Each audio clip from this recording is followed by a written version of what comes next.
के खिलाफ खुदकुशी के लिए उकसाने का केस दर्ज। 7 अक्टूबर को कॉलेज की पूर्व लैब असिस्टेंट पवित्रा ने किया था आत्मदाह। कल खुलेगा उन्नाव के राजा के दबे खजाने का राज। साधु के सपने के मुताबिक एएसआई करेगा जमीन में दबे 1000 टन सोने की खोज। खुदाई स्थल पर लगा मेला। शरद पवार की बीसीसीआई में वापसी की खुली राह। एमसीए अध्यक्ष बनना तय। गोपीनाथ मुंडे का नामांकन जब्त। अदालत से लगाएंगे गुहार।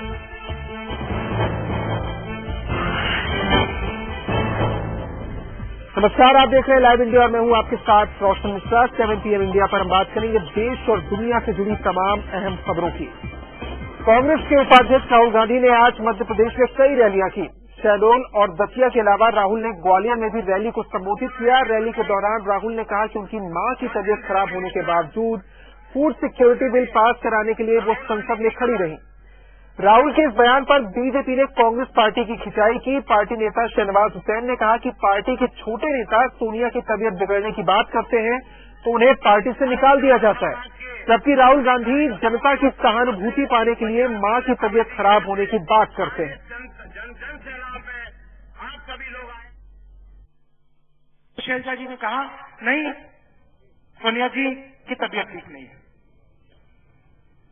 तो मैंने कहा चलिए तबीयत ठीक नहीं है तो चलते हैं, क्योंकि आमतौर से वो कहती नहीं, अगर बीमार होती है तो बताती नहीं। तो मैंने उनको पकड़ा और मैं उनको ले गया कमलनाथ जी के कमरे में। याद है आपको कमलनाथ जी? और वहां मेरी मां ने मुझे कहा कि मैं यहां से नहीं जाऊंगी। मैंने उनसे कहा कि देखिए आप बीमार हैं, आपको अस्पताल जाना है। और उन्होंने कहा मैं नहीं जाऊंगी यहां से। और मैंने उनसे पूछा कि क्यों नहीं जाओगी? कमलनाथ जी ने कहा देखिए यहां वोट की आज कोई कमी नहीं है, आसानी से पास हो जाएगा। और उन्होंने मुझे बताया जब तक ये बिल पास नहीं होगा मैं यहां से नहीं जाऊंगी। राहुल जी ने कहा कि हमारी मां बीमार थी तब भी वो फूड सिक्योरिटी बिल पास कराया। एक तरफ फूलपुर में कुछ लोगों ने सिर्फ लिख दिया कि सोनिया जी बीमार थी तो उनको पार्टी से निकाल दिया गया। इलाहाबाद में फूलपुर से चुनाव लड़ाने के लिए प्रियंका जी को इलाहाबाद में कांग्रेस के कार्यकर्ता ने माननीय सोनिया जी को की बीमारी का जिक्र कर दिया तो उसको कांग्रेस से निकाल दिया गया। और खुद भाषण में राहुल जी माननीय सोनिया जी की बीमारी का जिक्र करके इमोशनली जनता को अट्रैक्ट करना चाहते हैं। ये कहां तक न्याय है? कोल ब्लॉक आवंटन मामले की जांच सीबीआई कर रही है और सीबीआई ने जब एफआईआर दर्ज की कोल ब्लॉक आवंटन को लेकर कुमार मंगलम बिरला पर, तो सत्ताधारी और विपक्ष दोनों का यह मानना है कि ऐसा करने से कारोबारी माहौल जो है देश का वो खराब हो सकता है। विपक्ष ने तो इस पर पीएम का इस्तीफा भी मांग लिया है।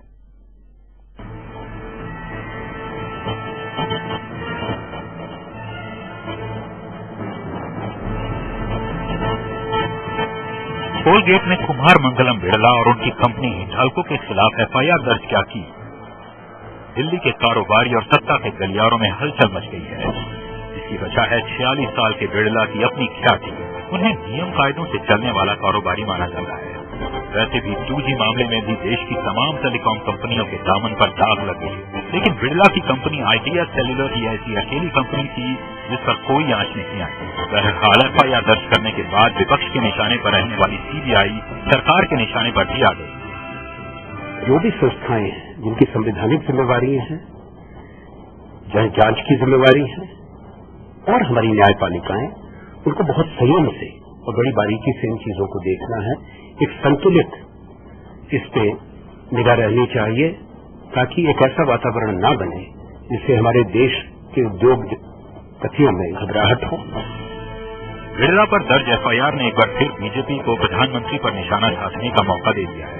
पार्टी का मानना है कि एफआईआर दर्ज करके सीबीआई डर का माहौल बना रही है। पार्टी यही नहीं रुकी बल्कि उसने प्रधानमंत्री से इस्तीफा भी मांग लिया। राजा की जिम्मेदारी एज ए मंत्री बनी थी क्योंकि वो संचार मंत्री थे, तो उनकी जिम्मेदारी बनी। तो तत्कालीन कोयला मंत्री तथा प्रधानमंत्री की जिम्मेदारी कोयला में क्यों नहीं बन रही? ये भारतीय जनता पार्टी जानना चाहती है। इस खींचतान से साफ है बिरला के खिलाफ दर्ज एफआईआर ने सत्ता के गलियारों में भी बेचैनी बढ़ा दी है। दिलचस्प ये है कि न सिर्फ विपक्ष बल्कि सत्ता पक्ष के भी कई नेता मान रहे हैं कि इससे घरेलू और अंतर्राष्ट्रीय स्तर पर देश के कारोबारी माहौल और निवेश पर उल्टा असर पड़े बिना नहीं रहेगा। Raman Mamrai, live India, Delhi. Corporate lobbyist Nira Radia के टेप्स को लेकर जो जांच के आदेश सुप्रीम कोर्ट ने सीबीआई को दिए हैं, उसमें अब जांच होगी। अदालत ने सीबीआई को 2 महीने के भीतर जांच रिपोर्ट पेश करने के लिए कहा है। कॉर्पोरेट लॉबिस्ट नीरा राडिया की मुश्किलें बढ़ सकती हैं। सुप्रीम कोर्ट ने राडिया टेप में कुल 14 मामलों की सीबीआई के हवाले से किया था और सीबीआई इस बातचीत के आधार पर राजनीति और नौकरशाही के बीच सांठगांठ की जांच करेगी। कई ताकतवर हस्तियों से की गई बातचीत के आधार पर क्या कोई गैर कानूनी काम को अंजाम दिया गया, इस बात की जांच भी सीबीआई को करनी होगी। सुप्रीम कोर्ट ने माना है कि इस तरह की सांठगांठ देश के लिए गंभीर मामला है। सीबीआई ने जांच सुप्रीम कोर्ट की निगरानी में यह सारी जांच होगी और 2 महीने के अंदर ये जांच के बाद 17 दिसंबर को होने वाली सुनवाई में आगे की कार्रवाई पर सुप्रीम कोर्ट आदेश दे सकता है। राडिया के जिन टेप को अभी तक सुना नहीं जा सका है, उसके लिए भी सुप्रीम कोर्ट ने इनकम टैक्स विभाग के लिए टीम गठित की है और 2 महीने में टेप की जांच पर रिपोर्ट पेश करनी होगी। जो करीब 14 मामले आपराधिक भ्रष्टाचार के जो राडिया टेप में निकल कर आए हैं, उन सब की जांच कर प्रिलिमिनरी इंक्वायरी करके 2 महीने के अंदर सुप्रीम कोर्ट को उस पर रिपोर्ट दे। दिल्ली विधानसभा चुनावों में बीजेपी किन मुद्दों पर जनता के बीच अपनी पैठ बनाएगी, इस बात से ज्यादा फिक्र मुख्यमंत्री पद के उम्मीदवार के नाम को लेकर सताने लगी है। यही वजह है कि कोई नेता खुद को मुख्यमंत्री का पहला दावेदार बताते नहीं थक रहा है, तो कोई पार्टी में किसी भी पद पर काम करने की बात कहकर भला दिखने की कोशिश कर रहा है। जितने भी सर्वे मेरे हाथ में है, उसमें विजय गोयल सबसे आगे है। इस बात को आप सारे सर्वे निकालकर देख लीजिएगा। बुधवार को दिए इस बयान से जाहिर है कि दिल्ली बीजेपी में मुख्यमंत्री पद की दावेदारी को लेकर किस कदर घमासान मचा हुआ है। विजय गोयल के जिम्मे दिल्ली में पार्टी को चुनावी नदी से पार लगाने की जिम्मेदारी है, लेकिन उनका ध्यान चुनावी महासमर में पार्टी को पार लगाने की जिम्मेदारी से ज्यादा खुद को सत्ता का सबसे बड़ा दावेदार बताने पर है।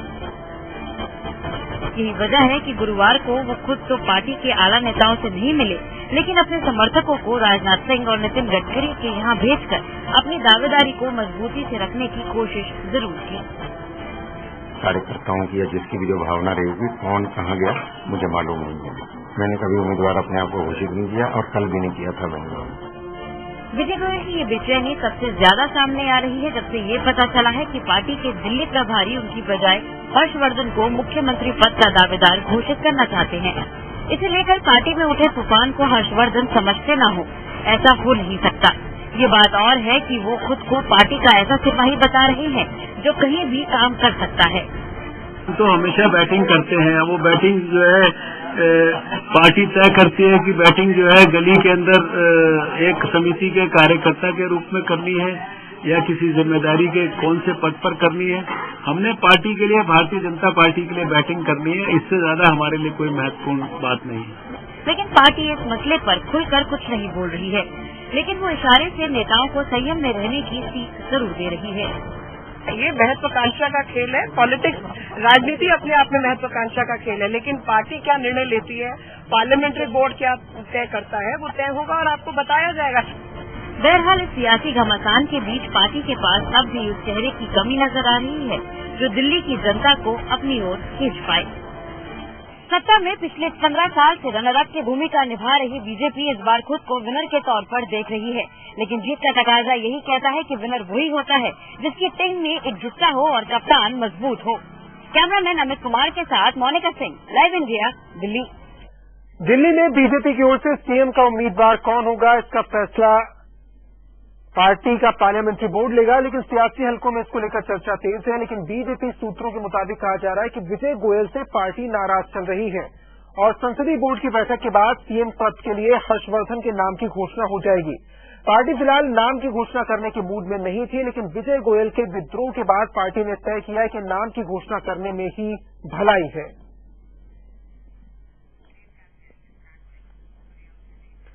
महाराष्ट्र के गढ़चिरौली में नक्सली हमले में 3 जवान शहीद हो गए। नक्सलियों ने घात लगाकर आज तड़के 3 बजे पुलिस वाहन पर हमला किया।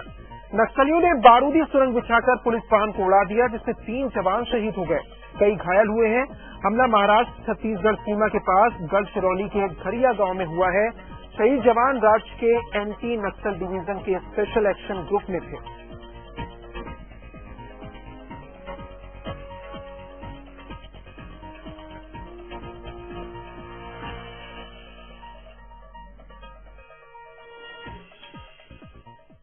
बॉर्डर पे जो है वहाँ से पार्टी मूवमेंट में थी, तो वहाँ घटना हुई जिसमें कि 3 जवानों के शहीद होने की खबर आ रही है। तो वो वहाँ पे गढ़चिरौली वाले काफी अच्छा काम करते, रेस्क्यू भी कर रहे हैं, उनका पीछा कर रहे हैं। दूसरा फिर इस क्षेत्र से भी जो बॉर्डर की हमारी फोर्सेज है उनको भी हमने निर्देश दिया है कि वो उधर सर्चिंग बढ़ाए। घात लगाकर नक्सलियों ने हमला किया है, लेकिन हम आपको दिखाते हैं इस तरह के नक्सलियों के हमले आखिर कब कब हुए, सुरक्षा बलों को कब कब निशाना बनाया गया। 14 जून 2013 को निजी कंपनी के 3 लोगों की हत्या की गई।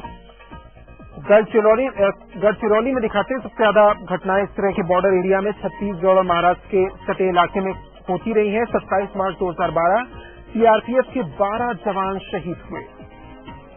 इसके बाद 5 अक्टूबर 2010 5 सुरक्षाकर्मी शहीद हुए। नक्सलियों के हमले में 17 पुलिसकर्मी शहीद हुए 9 अक्टूबर 2009। हर थोड़े वक्त में इस तरीके से निशाना बनाया जाना आम सी बात हो गई है। 21 मई 2009 16 पुलिसकर्मी शहीद हुए। नक्सलियों ने फिर से घात लगाकर हमला किया था।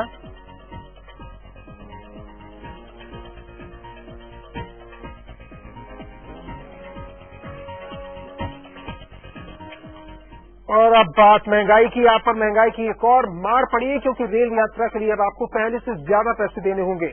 आज से राजधानी, शताब्दी और दुरंतो जैसी ट्रेनों का सफर महंगा हो गया है। रेल किराए में इस महीने में दूसरी बढ़ोतरी है।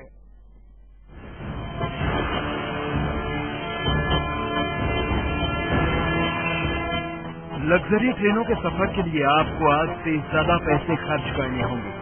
राजधानी, शताब्दी और दुरंतो ट्रेनों का सफर आज से महंगा हो गया है।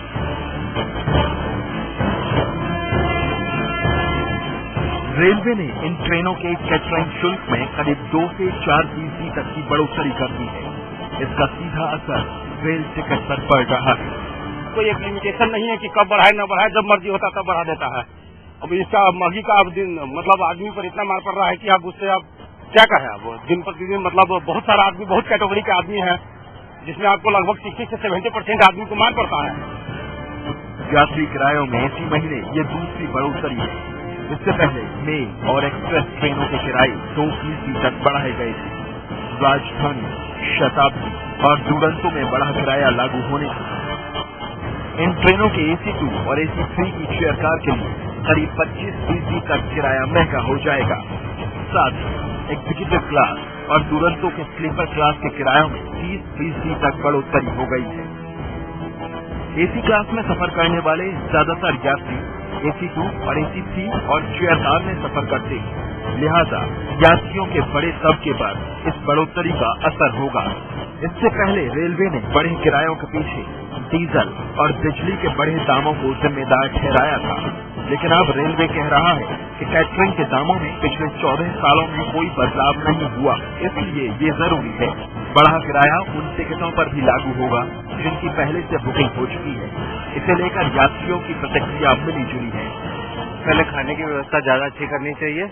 किराया तो कोई दिक्कत नहीं है, किराया अगर 5 या 10% बढ़ाते भी हैं तो कोई प्रॉब्लम नहीं है। IRCTC की केटरिंग है तो फूड तो अच्छा है, पर बाकी ट्रेनों में तो नॉर्मल केटरिंग है। यात्रियों को उम्मीद है कि किराया बढ़ने से ट्रेन में मिलने वाली सहूलियतें भी बढ़ेंगी। रेलवे के कदमों से ऐसी उम्मीद बेमानी नहीं है। कैटरिंग शुल्क में बढ़ोतरी के साथ ही रेलवे ने सफर के दौरान खाने के मेन्यू में भी बदलाव किया है। AC फर्स्ट और एग्जीक्यूटिव क्लास में फिश फ्राई को मेन्यू में शामिल किया गया है। वहीं प्रीमियम ट्रेनों के सभी क्लास में स्टफ्ड पराठा, चना कुलचा और फ्लेवर्ड मिल्क को नाश्ते में शामिल किया गया है।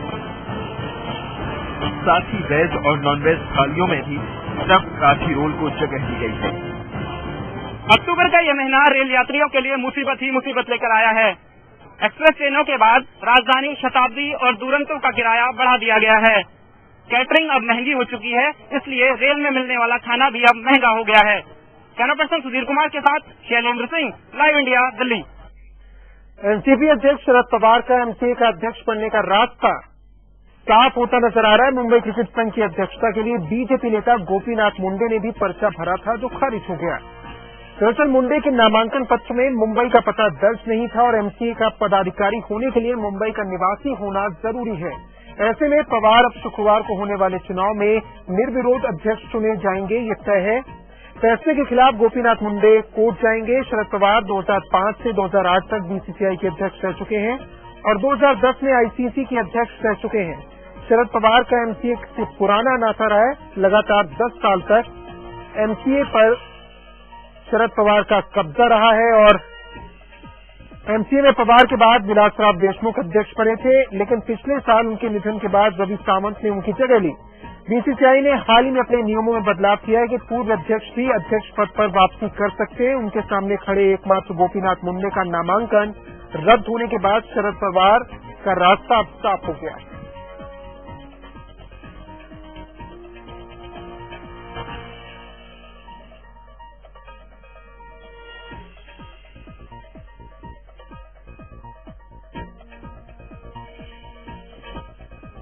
शरद पवार साहब का जो हमारे पास रिकॉर्ड है 2013 जून, मतलब जून 2013, 6 जून 2013 में उनका एक लेटर हमको आया था। उसके हिसाब से यहाँ उन्होंने उनका जो एड्रेस है, परमानेंट एड्रेस, तो बॉम्बे में चेक किया, उनका नाम वोटर लिस्ट में आ गया है। उसका प्रूफ उन्होंने हमको भेजा था। तो उस हिसाब से जब ये फॉर्म भरा गया तब वो यहाँ के परमानेंट रेसिडेंट थे। मुंबई का जो सिटी सिविल कोड में मैं सिविल सूट पेश कर रहा हूँ, दाखिल कर रहा हूँ और उसमें मैं रिलीफ मांग रहा हूँ कि ये अध्यक्षीय चुनाव का अनापोल चुनाव घोषणा को रोकिए।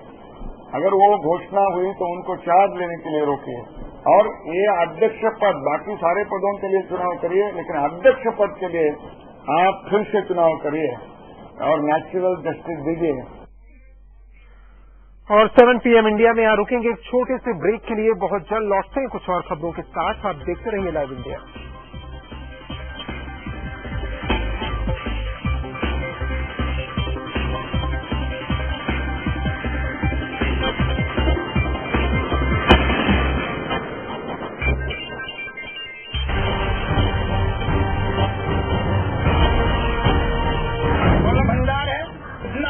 भंडार के अगर लगाया गया तो दौड़िया खेड़ा और उन्नाव जिले में जगह भी नहीं लगाने के लिए विकास के लिए।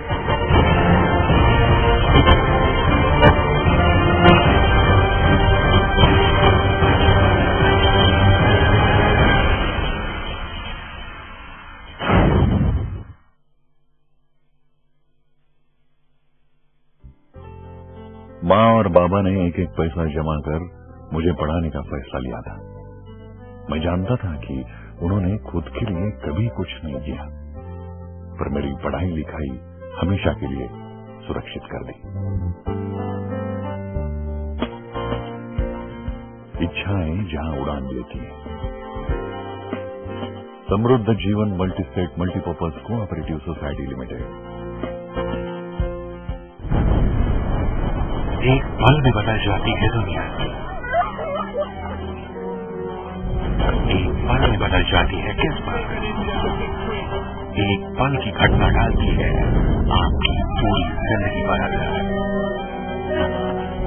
इसलिए हम रखते हैं हर घटना की खबर, आप पर असर डालने वाले हर बदलाव पर नजर, खबरों का पूरा हाल सभी पहलुओं के साथ। लाइव इंडिया, खबर हमारी, फैसला आपका।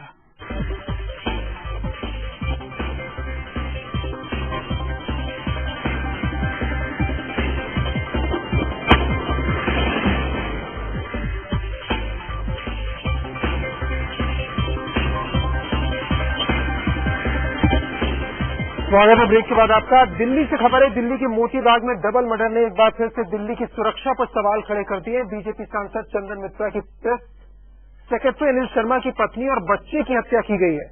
पत्नी और बच्चा रिश्तेदार के यहाँ गए थे और वहां किसी बात पर पड़ोसियों से झगड़ा हुआ और वहां पड़ोसियों ने हमला किया, जिसमें अनिल शर्मा की पत्नी रीना और उनके 4 साल के बेटे की मौत हो गई। और इस पर ज्यादा जानकारी के साथ सिद्धार्थ शर्मा लाइव इंडिया संवाददाता हमारे साथ जुड़ चुके हैं। सिद्धार्थ, झगड़े की वजह का पता चल पाया? आखिर ऐसा क्या हुआ जो इतना बड़ा कदम उठ गया और अनिल शर्मा की पत्नी और बेटा जो बताया जा रहा है उनकी मौत हो गई? देखिए रोशन, शुरुआती जानकारी जो थी वो यही थी, लेकिन अब बात जाकर अब रिफाइन हुई है। अब ये कहें कि अब जाकर पुख्ता जानकारी मिल पाई है। उसके मुताबिक जो अनिल शर्मा है उसकी पत्नी है सुदेश और उनका एक बेटा है अरब 5 साल का और उनकी एक 15 साल की बेटी है। और अनिल शर्मा के घर के अंदर पूरी ये वारदात हुई है। 4 लोग उस वक्त घर में थे।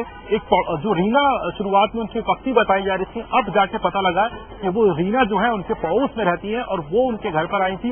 उनकी पत्नी सुदेश, जो कि बतौर नर्स आचार्य भिक्षु अस्पताल में काम करती हैं, वहां वो उस वक्त घर में थी। कुल 4 लोग उस वक्त घर में मौजूद थे। एक सुदेश, उनकी बेटी 15 साल की और उनका 5 साल का बेटा अरब और एक पड़ोसन जो कि रीना, इसका नाम बताया जा रहा है। दोपहर में 2:45 बजे उनकी बेटी बाहर भागती भी आती है और अब उससे जाकर लोगों से मदद मांगी। पुलिस मौके पर पहुंची है तो उस वक्त रीना की मौत हो चुकी है। सुदेश, जो कि अनिल शर्मा की पत्नी है, उनका इलाज जो है वो एम्स ट्रॉमा सेंटर में किया जा रहा है। उनका जो 5 साल का बेटा अरब है उसकी मौत हो चुकी है और जो 15 साल की बेटी है वो भी बुरी तरीके से घायल है, उसे एम्स ट्रॉमा सेंटर में भर्ती कराया गया है। लेकिन पूरे मकान के अंदर एक खूनी खेल क्यों हुआ, इसकी असल वजह अभी तक पुलिस को भी नहीं पता लग पाई, क्योंकि उस वक्त जो चश्मदीद लोग थे उनमें से 2 लोगों की मौत हो चुकी है और जो बाकी 2 लोग हैं वो बुरी तरीके से घायल है। बाकी दोनों के ही घर वालों को नहीं मालूम कि किस वजह से पूरी ये वाकया हुआ है। और इस सुरक्षा को लेकर जैसा कि बुनियादी सवाल है कि सुरक्षा को लेकर एक बार फिर से सवाल उठा। शुक्रिया सिद्धार्थ आपका तमाम जानकारी के लिए। खबरों में आगे बढ़ते हैं। खबर दिल्ली से ही। दिल्ली के अम्बेडकर कॉलेज की लैब असिस्टेंट की मौत के मामले में अब जाकर प्रिंसिपल के खिलाफ मामला दर्ज किया गया। बहुत पहले से प्रोटेस्ट हो रहा था और प्रिंसिपल के खिलाफ हत्या के लिए, माफ कीजिएगा, खुदकुशी के लिए जो उकसाने का मामला है वो दर्ज होने की मांग की जा रही थी और अब जाकर मामला दर्ज किया गया है। जैसे कि आप बता रहे हैं कि एफआईआर हो गई है। अगर एफआईआर हो गई है तो जो है कल्प्रिट्स जो है, जो भी कल्प्रिट्स हैं इसमें, उनको जल्द से जल्दी अरेस्ट किया जाए और जल्द से जल्द मतलब कड़ी से कड़ी सजा दिलाई जाएगी। पवित्रा को खुदकुशी के लिए उकसाने के आरोप में प्रिंसिपल जीके अरोड़ा पर केस दर्ज होने के बाद पवित्रा के पति ने राहत की सांस ली है। दिल्ली पुलिस में कांस्टेबल के पद पर तैनात धर्मेंद्र की पत्नी पवित्रा ने बीते 30 सितंबर को दिल्ली सचिवालय के बाहर खुद को आग लगा ली थी। इसकी वजह से बुरी तरह जख्मी पवित्रा की अस्पताल में मौत हो गई। मामले की तफ्तीश के दौरान पुलिस को पवित्रा का एक सुसाइड नोट मिला, जिसमें उसने अपने इस कदम के लिए प्रिंसिपल को ही दोषी ठहराया। मरने से पहले पवित्रा के डाइंग डिक्लेरेशन में भी यौन शोषण की बात हुई। बहरहाल काफी हील हुज्जत के बाद पुलिस ने अम्बेडकर कॉलेज के प्रिंसिपल के खिलाफ आईपीसी की धारा 306 के तहत एफआईआर दर्ज कर ली है और आरोप सही पाए जाने की हालत में उन्हें गिरफ्तार भी कर सकती है। इस इन्वेस्टिगेशन में प्रोसिक्यूशन से राय मशवरा किया है और उसका राय मशवरा के बाद इसमें 306 सेक्शन हमने ऐड किया बेटमेंट टू सुसाइड का और उसको इन्वेस्टिगेट कर रहे हैं। जांच के दौरान प्रिंसिपल पुलिस को बता चुके हैं कि पवित्रा को मार्च के महीने में ही नौकरी से निकाल दिया गया था। पवित्रा पर ड्यूटी के दौरान लापरवाही का आरोप था। इसके लिए कथित तौर पर उसे कई मेमो भी दिए गए, लेकिन पवित्रा के परिजनों का कहना है कि प्रिंसिपल अरोड़ा उसका यौन शोषण कर रहे थे और उसके विरोध के बाद उसे नौकरी से निकाल दिया गया। इसकी वजह से उसने खुदकुशी का रास्ता अख्तियार किया। पवित्रा की मौत को 10 दिन बीत जाने के बाद दिल्ली पुलिस ने खुदकुशी को उकसाने का मामला दर्ज कर लिया है, लेकिन जिस तरह से इंसाफ की लड़ाई लड़ते हुए पवित्रा ने अपनी जान दे दी, ऐसे में सवाल उठना लाजमी है कि क्या राजधानी दिल्ली में इंसाफ मिलना इतना मुश्किल है। कैमरामैन श्याम सुंदर के साथ रवि जल्होत्रा, लाइव इंडिया, दिल्ली। और अब नजर डालते हैं 10 खबर पर।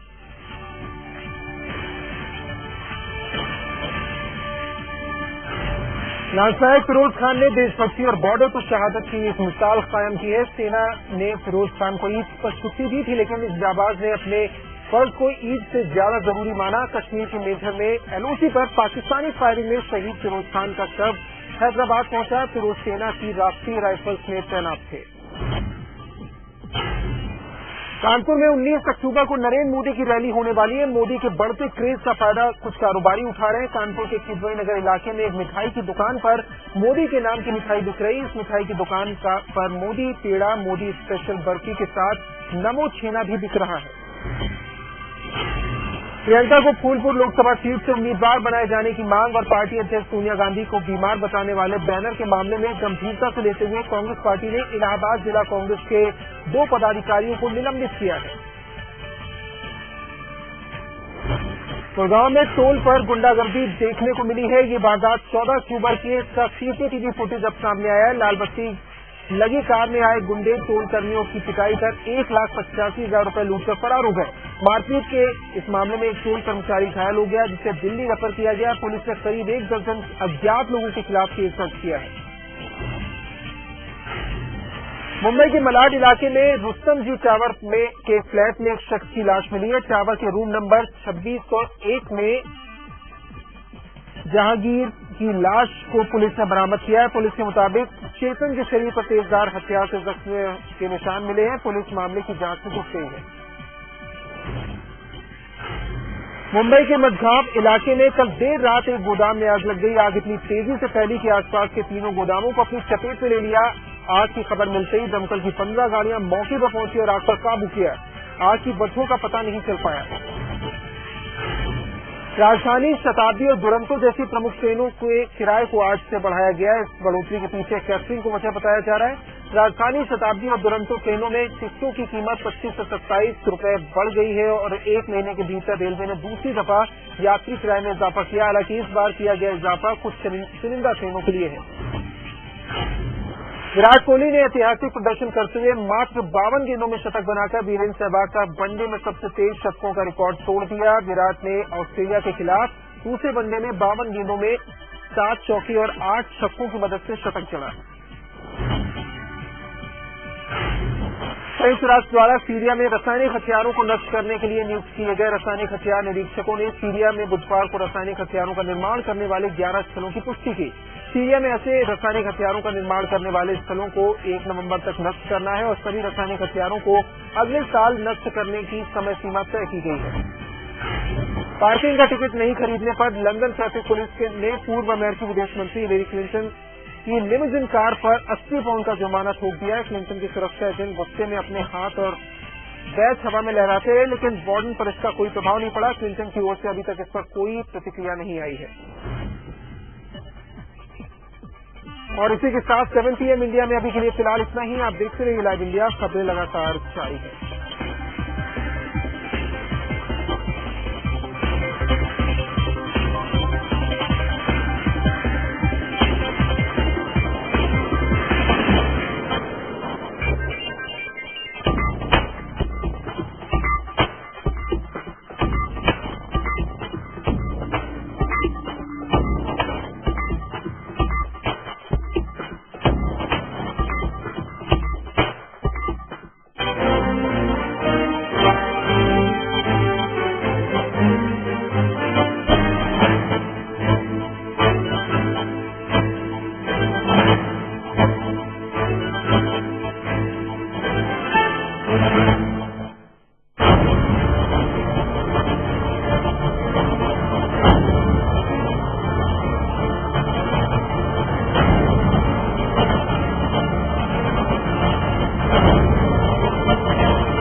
भी बताई जाती है दुनिया,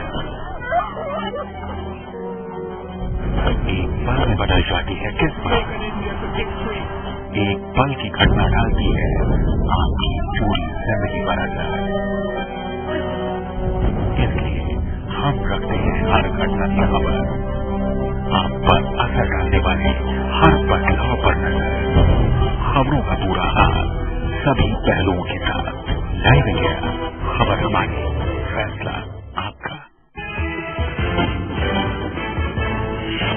आसाराम की बढ़ सकती है मुश्किलें, पोटेंशियल टेस्ट निकला पॉजिटिव। पीड़ित लड़की के सामने पूछताछ में नर्वस हुए आसाराम, एटीएस लड़की संग ले जा सकती है शांति कुटिया।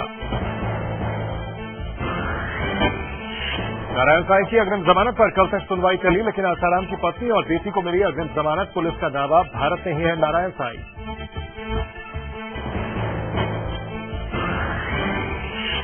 संकल्प यात्रा को लेकर यूपी में वीएचपी नेताओं की गिरफ्तारी, 301 लोग गिरफ्तार, 42 नजरबंद। फैजाबाद की सुरक्षा बढ़ी, बड़ी गाड़ियों का अयोध्या में प्रवेश बंद। शहडोल की रैली में राहुल का शिवराज सरकार पर निशाना, आदिवासी वोटरों को लुभाने की कोशिश, कहा राज्य सरकार में नहीं आदिवासियों की इज्जत, राज्य में अफ्रीका जितनी